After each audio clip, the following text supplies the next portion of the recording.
இந்த புத்தாண்டுக்கு நம்ம பூர்விகால 5000 ரூபாய்க்கு மேல பர்ச்சேஸ் பண்ணி 15 lakh கோல்ட் வவுச்சர் வெல்லும் வாய்ப்பை பெறுங்க. மூச்சு திணறல், மூச்சு இழைப்பு, குரட்டையால் அவதியா? நுரையீரலை ஆரோக்கியமானதாக்கி எளிதாக சுவாசித்திடுங்கள். தங்கம் 24x7 ஆஸ்துமா சிகிச்சை நாமக்கல் மற்றும் கான்பூர். 200 கோடி ரூபாய் கொள்ளையடிச்சு வச்சிருக்கு. யாரு? வருண்குமார். அந்த 200 கோடி தான் 5 கோடி 10 கோடி தூக்கி அடிக்கிறார். யாருக்கு? திமுக. யார் பணம் கொடுத்தாலும் திமுக. அதுக்கு ஆதாரம் இருக்கு ஐயா. 200 கோடி எடுத்துட்டு ஆதாரம் இருக்கு. அவர் வழக்கெல்லாம் போடுங்க, எனக்கு கோர்ட்டுக்கு இழுக்கட்டும், நான் போய் கோர்ட்டை சொல்றேன்.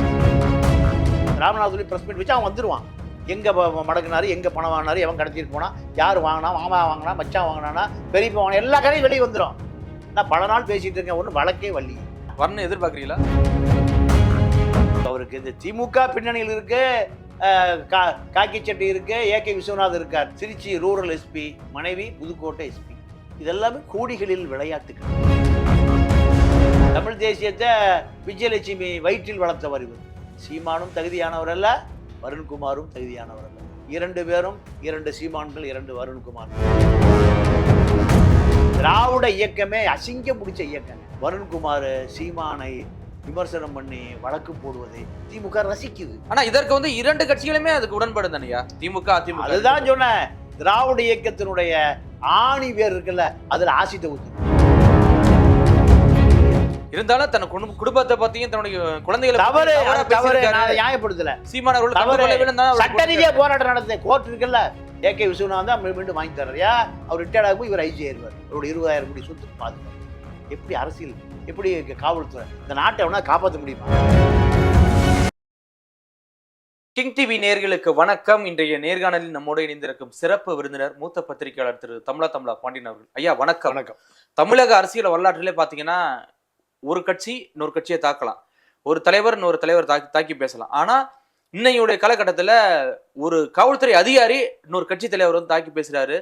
இந்த வார்த்தை பற்றி நீங்க எப்படி பாக்குறீங்க? அதாவது சீமான் அவர்களுக்கும் டிஐஜி வருண்குமார் அவர்களுக்கும் இந்த வார்த்தை ஒரு பெருசா போயிட்டு இருக்கு. இந்த வழக்கை நீங்க எப்படி பாக்குறீங்க? இல்லை, டிஐஜி வருண்குமார் அவருடைய மனைவி வந்திதா பாண்டே 2 பேரும் அருகருகில் மாவட்டத்தில் 2 பேரும் எஸ்பிக்களாக இருந்து டிஐஜிக்களாக திராவிட முன்னேற்ற கழக அரசால் அவர் பணியில் நியமிக்கப்பட்டிருக்கிறார். இதுக்கு பின்னாடி திமுக அரசு, திமுக குடும்பமும் அவருக்கு விசுவாசமாக இருக்கிறது. நீங்கள் இவ்வளவு நெருக்கமாக இருப்பதற்கு காரணம் சர்வேசா என்கின்ற ஒரு மிகப்பெரிய ஒரு முதலாளி தரகர். அந்த தரகர் தான் தொழிலதிபரியா? அவன் பெரிய தொழிலதிபர். இந்த தொழிலதிபர் பல கோடிகளில் புரளுகிற அந்த தொழிலதிபர் தான் உதயநிதியுடைய நெருங்கிய நண்பன். இந்த நெருங்கிய நண்பன் தான் வருணுக்கும் நெருங்கிய நண்பன். எல்லாம் கோடிகளில் தான்.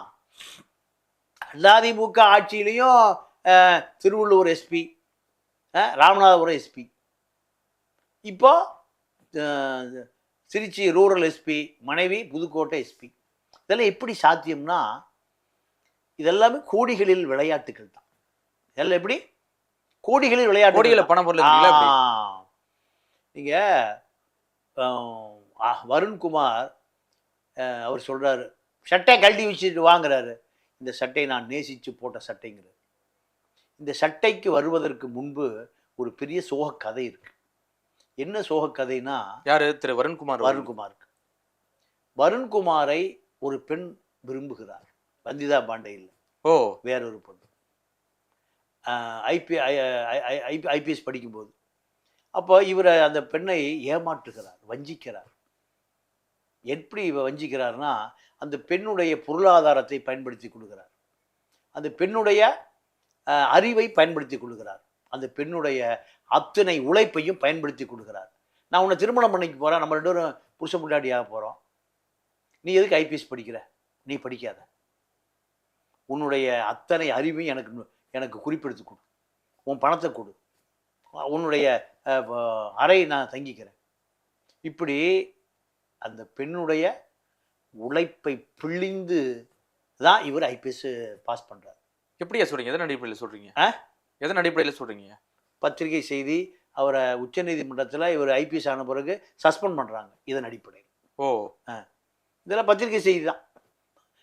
15 வருடங்களுக்கு முன்பு நடந்தது. எத்தனை வருடங்களுக்கு? அந்த 15 பெண் இன்னைக்கு வரை போராடிட்டு இருந்தாரு. இப்ப அந்த பொண்ணு என்ன ஆனாருன்னு தெரியல. ஐபிஎஸ் ஆகலையா அந்த பொண்ணு? ஆகல. ஆகலையா? ஆக விடலையா? ஆக விடலை. அப்போ அந்த பெண் சட்ட போராட்டம் நடத்துறான். இவர் என்ன பண்றாரு? ஆண்மை போராட்டம் நடத்துறாரு. இவர் ஐபிஎஸ் ட்ரைனிங் போய் அங்கே இன்னொரு பயிற்சி மாணவியான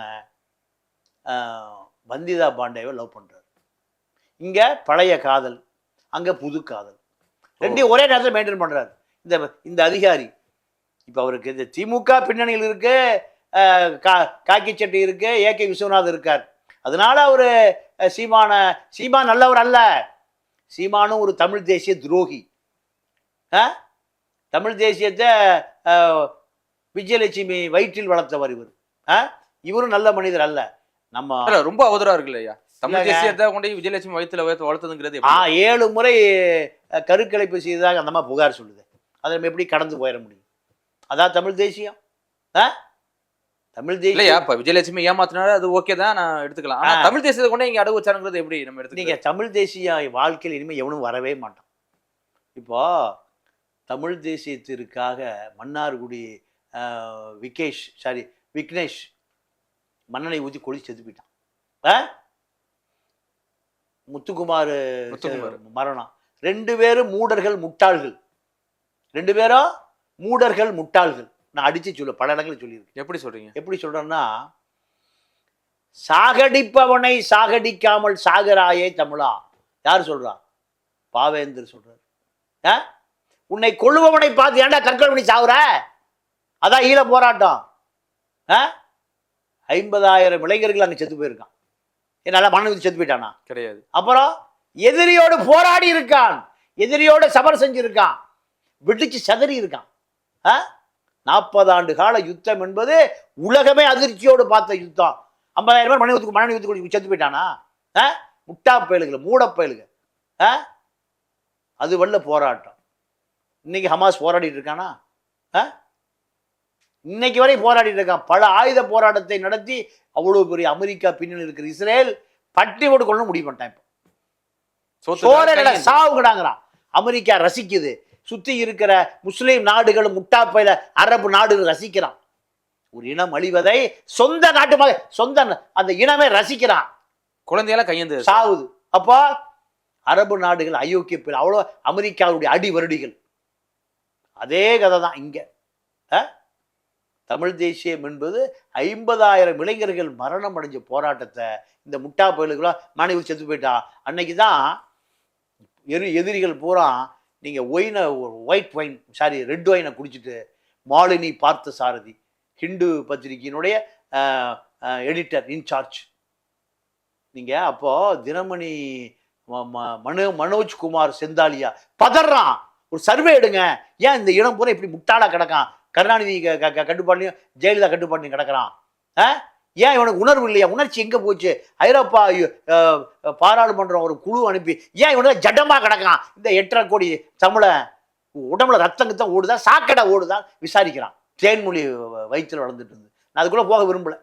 அப்போ இதே அளவுக்கு மோசமான நபர் இந்த வருண்குமார் இல்லையா? இப்ப அவர் ஐபிஎஸ் ஆகிறது முன்னாடி அவருடைய பர்சனல் வாழ்க்கை, தனிப்பட்ட வாழ்க்கை. ஆனா அவர் அதிகாரி வந்ததுக்கு அப்புறம் இப்ப இந்த சீமானுடைய அவருடைய அட்டாக் எப்படியா இருக்கு? திமுக பின்னணியில திமுகவை எதிர்த்தா தனக்கு பணி பாதுகாப்பு, ஐஜி ஆயிரலாம், டிஜிபி ஆயிரலாம் நினைக்கிறார்.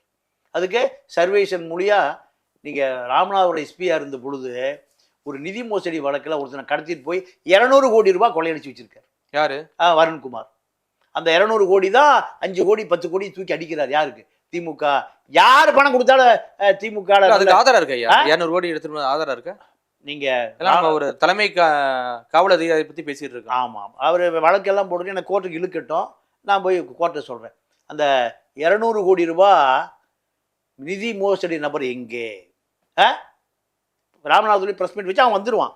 எங்க மடக்குனாரு, எங்க பணம் வாங்கினாரு, எவன் கடத்திட்டு போனா, யார் வாங்கினா, மாமா வாங்கினா, மச்சான் வாங்கினானா, பெரியப்பா வாங்கினா, எல்லா கதையும் வெளியே வந்துடும். நான் பல நாள் பேசிட்டு இருக்கேன், ஒன்றும் வழக்கே வள்ளியே. வர்ணம் எதிர்பார்க்குறீங்களா? வர்ணம் எதிர்பார்க்குறீங்களா? உண்மையை நிலைநாட்டுவதற்கு உசிரே போனாலும் நான் அதை பற்றி கவலைப்பட மாட்டேன். உண்மை அணுகுண்டை விட வலிமையானது. வெடிச்சுன்னா பாம் என்ன ஆகும்? இந்த திராவிட இயக்கமே அசிங்கம் பிடிச்ச இயக்கங்க. எவன் லஞ்சம் வாங்கி வச்சிருக்கான் அவனுக்கு காசு வாங்கிட்டு போஸ்டிங் போட்டு கொடுத்துருவான். எனக்கு தெரிஞ்சு 2 அதிகாரிகள் 20,000 கோடி ரூபாய் ரியல் எஸ்டேட் சொத்து சேர்த்திருக்கான். 20,000 கோடி. காவல்துறை அதிகாரி அவன் எப்படி நியாயமா இருந்து 20,000 கோடி சொத்து சேர்த்திருப்பான்? ஆனா இதற்கு வந்து 2 கட்சிகளுமே அதுக்கு உடன்பாடு தானையா, திமுக அதிமுக. அதுதான் சொன்னேன், திராவிட இயக்கத்தினுடைய ஆணி வேர் இருக்குல்ல, அதுல ஆசிட்ட ஊத்தணும். திராவிட இயக்கம் என்பதே நீங்க ஊழல்வாதிகளுடைய ஒட்டுமொத்தமான அதிகார மையம், கூடாரமா மாறி. அனைத்து கட்சியும் ஊழல் பண்ணி வச்சுக்குவோம், அனைத்து கட்சியும் ஊழல் ஆக்கி வச்சுக்குவோம்.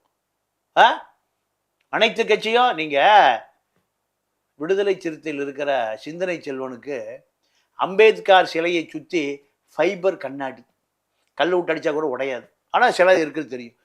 இப்போ வந்து இரும்பு கூண்டில் போட்டு வச்சிருக்கான், அதை எடுத்துட்டு 100 கோடி ரூபா பட்ஜெட். அதை யாருக்கு கொடுக்க போறாங்க? சிந்தனை செல்வனுக்கு. எதுக்குயா? அவர் தான் அம்பேத்கர் சிலை எல்லாத்துக்கும் இந்த கான்ட்ராக்ட் மாதிரி ஃபைபர் கான்ட்ராக்ட். ஏன் சிந்தனை செல்வனுக்கு கொடுக்குறீங்க? திருமாவளவனிடமிருந்து பிரித்தெடுப்பது, அவனை ஊழல்வாதி ஆக்குவது தான் திராவிட இயக்கத்தினுடைய சித்தாந்தம். திரும்ப திராவிட கட்சி விட்டு போக கூடாதுன்னு நினைக்கிறாங்க. நீங்க சிந்தனை செல்வா முதல்ல எங்க ஒரு 100 கோடி ரூபா கான்ட்ராக்ட் கொடுத்தீங்கன்னா 25 கோடி ரூபா இதில் கமிஷன் அடிச்சிருவார். போதுமில்ல? திருமாவுக்கு தெரியாம நடக்குமா? திருமாவர்களுக்கு தெரியாம நடக்குமா? திருமாவுக்கு இல்லை, எல்லாத்துக்கும் தெரியும். அவரால் ஒன்றும் பண்ண முடியல. தலித் இயக்கத்தை பொறுத்தவரை தொண்டன் சரியா இருக்கான், தலைவன் சரியா இருக்கான், நடுவில் இருக்கிற பூரா புதுப்பேட்டையில் ஆளூர் ஷானவாஸ் பல கோடிக்கு வீடு கட்டிட்டு இருக்காரு. கடலூரில் விழுப்புரத்தில் எதை பிள்ளையோ கான்ட்ராக்டாக இருந்தாலும் ரவிக்குமார் தான் விடுவார். முன்னாலும் சரி, இன்னாலும் சரி, என்னாலும் சரி. அப்போ இதெல்லாம் திராவிட இயக்கம் எப்படி எல்லாத்தையும் கரப்ஷன் ஆக்கி வச்சிருக்கான் பாருங்க. அதே தான் வருண்குமாரை பொறுத்தவரை, வருண்குமார் திமுகவினுடைய செல்ல பிள்ளை. அதனால வருண்குமார் சீமானை விமர்சனம் பண்ணி வழக்கு போடுவதை திமுக ரசிக்குது. திமுக ரசிக்குது. இதே போல பல எஸ்பிக்கள் கிளம்பி வந்தான்னா, பல எஸ்பிக்கள் வேல்முருகன் மேலே கேஸ் போடலாம், திருமா மேலே கேஸ் போடலாம். அப்போ இதுக்கே நேரம் சரியா இருக்கு. இருந்தாலும் தன் குடும்பத்தை பத்தியும் தன்னுடைய குழந்தைகளை தவறு நியாயப்படுத்தல. சீமானவர்கள் சட்ட ரீதியா போராட்டம் நடந்தது, கோர்ட் இருக்குல்ல, இல்ல அதான் பண்ணிட்டு இருக்காரு, தான் போயிட்டு இருக்காரு. பிரஸ் மீட் ஏன் பண்ற? அவர் போராடுறது நாட்டு மக்களுக்கு பூரா தெரியணுமா? ஏன் முதல் மனைவி அந்த ஏமாற்றிய பெண் பிரஸ் மீட் வைக்கலாமா? அது வரட்டும், தப்புனா அது வரலையே. பல முறை சுப்ரீம் கோர்ட் போய் அந்த அம்மா வழக்கு படுத்தி இவர் சஸ்பெண்ட் பண்ணுது. ஏகே விஸ்வநாதன் தான் மீண்டும் வாங்கி தர்றாரு. அவர் ரிட்டையர்ட் ஆகும்போது இவர் ஐஜி ஆயிடுவார். அவருடைய 20,000 கோடி சொத்துக்கு பாதுகாப்பு. எப்படி அரசியல், எப்படி காவல்துறை இந்த நாட்டை அவனா காப்பாற்ற முடியுமா? சீமான் அவர்கள் ஐஜி டிஐஜி வருண்குமார் மேல கொடுத்த கம்ப்ளைண்ட் விமர்சனம் எல்லாம் சரிதாங்கிறீங்களா? அப்படியா? இவரும் தவறு, அவரும் தவறு. இதெல்லாம் எங்க நடக்கணும்? நீதிமன்றத்தில் நடக்கணும். இது எங்க நடக்குது? பொதுவெளியில் நடக்குது. பொதுவெளியில் நடக்கிற காரணம் வேற பாதிக்கப்பட்ட எஸ்பி இது போல பிரஸ் சந்திக்க முடியுமா? முடியாது. திமுகவுடைய சர்வேசனுடைய ஆதரவில், உதயநிதி ஆதரவில் திமுகவை எதிர்ப்பதை, வருண்குமார் எதிர்ப்பதை திமுக ரசிக்குது. சீமான் தமிழ் தேசிய அரசியல் வருண்குமார்ட்ட போய் சரண்டர் ஆகுது. இல்லையாப்பா, திரு வருண்குமாரை வச்சு சீமானை பழிவாங்கன்னு நினைக்கிறாங்களா திமுக தரப்பு? அதுதான் உண்மை. இல்ல உண்மையிலே பழி வாங்குறாங்களா? ஆட்டோமேட்டிக்கா மாட்டிக்கிட்டாரா திரு சீமான்? இல்ல, சீமானும் மாட்டிக்கிட்டாரு, வருண்குமாரும் மாட்டிக்கிட்டாரு. 2 பேரையும் வச்சு திமுக கிரவுண்ட்ல விளையாடுது. இதுதான் வருண்குமார் சீமானுடைய அரசியல். ஆனா இப்ப திரு வருண்குமாரோடைய வாக்குமூலம் எப்படின்னா, ஒரு தொழிலதிபர் வச்சு என்ன வந்து பேச வச்சாரு, அதான் சொல்றாரு, மேடையில தான் புலி இறங்குனா எலிங்கிறாரு. உண்மை அதுதான். ஆனா மன்னிப்பு கேட்கலாம், நான் ஏன் மன்னிப்பு கேட்கிறாரு திரு சீமான் அவர்கள்? சீமா விஜயலட்சுமிட்டே மன்னிப்பு கேட்டவர் தான், நமக்கு தெரியாதா? இப்போ பாரிஸில் இருக்கிற தேன்மொழிகிட்டே மன்னிப்பு கேட்டவர் தான். பல தேன்மொழிகள், விஜயலட்சுமிகள், கயல்மொழிகள் பல பேர்கிட்ட மன்னிப்பு கேட்டவர் தான். பெங்களூரில் துணைநிதிக்கிட்ட மன்னிப்பு பல கதை இருக்கு. சீமானும் தகுதியானவர் அல்ல, வருண்குமாரும் தகுதியானவர் அல்ல. 2 பேரும் 2 சீமான்கள், 2 வருண்குமார்கள்.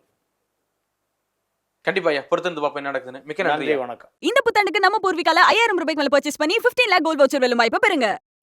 மூச்சு திணறல், மூச்சு இழைப்பு, குரட்டையால் அவதியா, நுரையீரலை ஆரோக்கியமானதாக்கி எளிதாக சுவாசித்திடுங்கள். தங்கம் 24/7 ஆஸ்துமா சிகிச்சை நாமக்கல் மற்றும் கான்பூர்.